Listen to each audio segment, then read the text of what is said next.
2 men and 1 out of every 3 women will be diagnosed with cancer. But despite those huge numbers, most individuals don't know what that really means. Cứ mỗi 2 người đàn ông thì có 1 người được chẩn đoán là ung thư, và cứ mỗi 3 người phụ nữ thì có 1 người được chẩn đoán bị ung thư. Nhưng bỏ ra khỏi đầu những con số khổng lồ ấy thì phần lớn mỗi người trong chúng ta đều không biết rõ chính xác ung thư có nghĩa là như thế nào.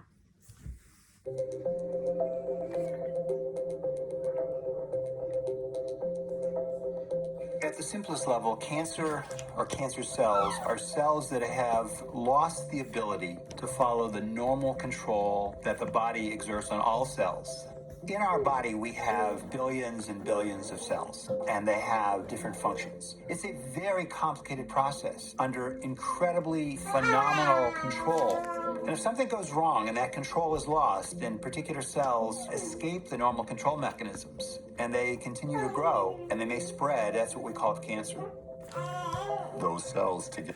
Và ở mức độ cơ bản nhất đó là những cái tế bào ung thư là những tế bào mà mất cái khả năng chịu sự kiểm soát của cơ thể khi thải loại tế bào. Và quá trình này là một quá trình rất phức tạp theo một cơ chế kỳ diệu của cơ thể. Và nếu như những tế bào ấy đã thoát ra khỏi cơ chế ấy thì nó tiếp tục phát triển và lan tràn ra và trở thành ung thư. Together, we would call that a tumor. Specifically, cancer is a malignant tumor, and we call it malignant because not only can it invade into adjacent organs, but unfortunately, a cancer can spread to other tissues, and that can be life-threatening. Cancer can actually occur anywhere in the body because there are cells everywhere in the body. In women, one of the most common cancers, of course, is breast cancer, and in men, prostate cancer. And in both men and women, lung cancer and colon cancer are common cancers. It's important to understand that the cancer that occurs in one individual is very different than the cancer that occurs in another, just like those individuals are different. So a lung tumor in one person will be very different from a lung tumor in another person.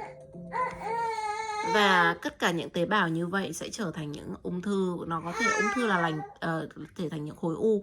Khối u là lành tính nếu như nó không xâm nhập vào các cơ quan khác, nhưng ung thư thì có xâm nhập vào các cơ quan khác.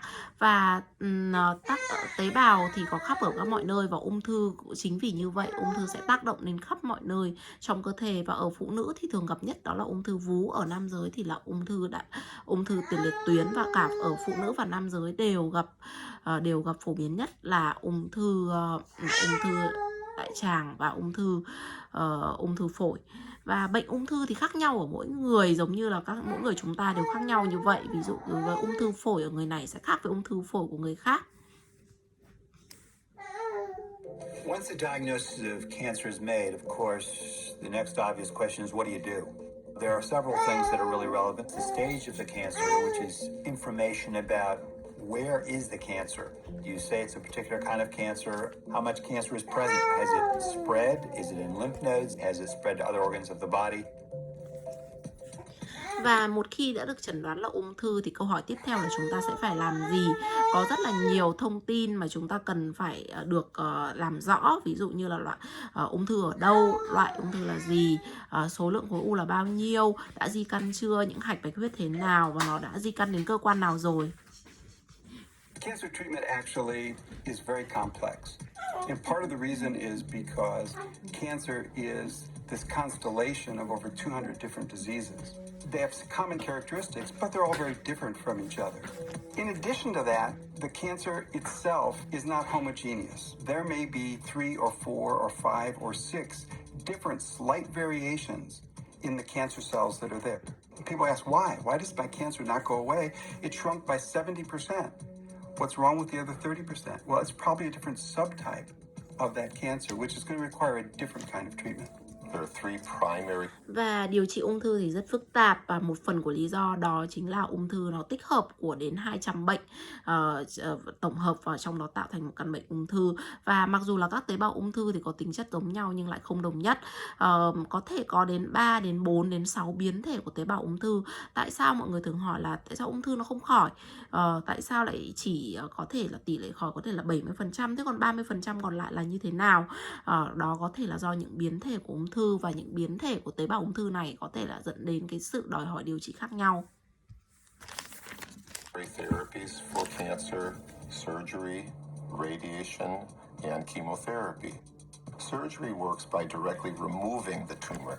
Radiation therapy provides X-rays to kill individual cells, and the chemotherapy provides chemicals that can kill those individual cells, but they have side effects. The best therapies that we can... Có 3 phương pháp điều trị ung thư, đó là phẫu thuật, xạ trị và hóa trị. Phẫu thuật tức là chúng ta sẽ cắt bỏ khối u, và xạ trị thì chúng ta sẽ sử dụng tia X để tiêu diệt những tế bào ung thư. Hóa trị chúng ta sẽ sử dụng hóa chất để tiêu diệt tế bào ung thư, nhưng tất cả các phương pháp này đều có tác dụng phụ. Produce really are the result of optimizing the amount of tumor that we can kill by any treatment and minimizing the amount of damage that we cause to the normal cells that would be affected by that treatment. Và liệu pháp điều trị ung thư tốt nhất đó là phải tối ưu hóa cái số lượng tế bào sẽ bị tiêu diệt, và kết hợp cùng với việc là làm tối thiểu những tế bào lành bị tổn thương. Centers of America, we have a very robust integrative oncology program. Integrative oncology is taking those conventional oncology treatments and integrating those with therapies like acupuncture, naturopathic medicine, chiropractic, nutrition, to blend those together and to create the most appropriate treatment plan for that individual patient at that moment in time. Cancer Treatment Centers of America have... Và ở Trung tâm điều trị ung thư của Mỹ thì chúng tôi đã sử dụng một chương trình điều trị ung thư một cách tích hợp và trên diện rộng. Đó là kết hợp điều trị đích với những biện pháp khác, ví dụ như châm cứu, chỉnh hình, những biện pháp liệu pháp tự nhiên và chế độ dinh dưỡng. Và tất cả những biện pháp này sẽ được tạo thành một biện pháp tổng thể, một biện pháp phù hợp nhất để điều trị ung thư cho một cá thể bệnh nhân tại một thời điểm nhất định. Has invested in a model in which all of the effects of cancer and its therapy are aggressively treated and managed. It's not just enough to kill the cancer if we don't treat the pain, the fatigue, the depression, or the anxiety that comes with a diagnosis of cancer. Receiving a diagnosis.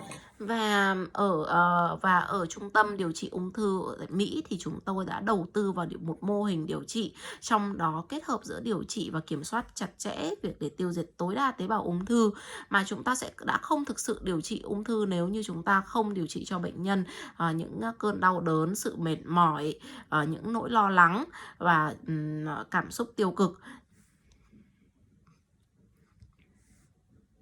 Cancer can be a frightening thing. The good news is that today is probably the most exciting time in history in terms of the treatment of cancer.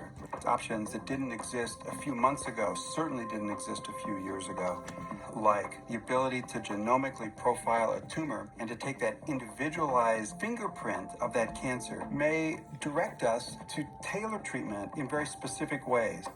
We believe that in the future, many more patients with a number of different tumor types will potentially be able to benefit from the advances in precision medicine. There are very hopeful options that are available to us as clinicians to make a difference in patients' lives. And it's therefore just as important for patients to know that so that they have those hopeful options and they take advantage of them. Và khi chúng ta nhận được một tin là chúng ta được chẩn đoán là ung thư thì người bệnh thực sự là rất là sợ hãi. Nhưng tin tốt rằng đây là thời điểm tốt ở trong lịch sử điều trị ung thư. Và thời điểm này nó không có ở trong những vài tháng trước, cũng không có ở vài năm trước. Và bây giờ chúng ta đã có những phương pháp để định danh khối u, những chất chỉ điểm u để chúng ta có thể xác định một cách trực tiếp tế bào loại ung thư và cá thể hóa việc điều trị. Và bệnh nhân đã được lợi từ rất là nhiều được lợi rất nhiều từ những phương pháp điều trị và những tiến bộ của y học như vậy.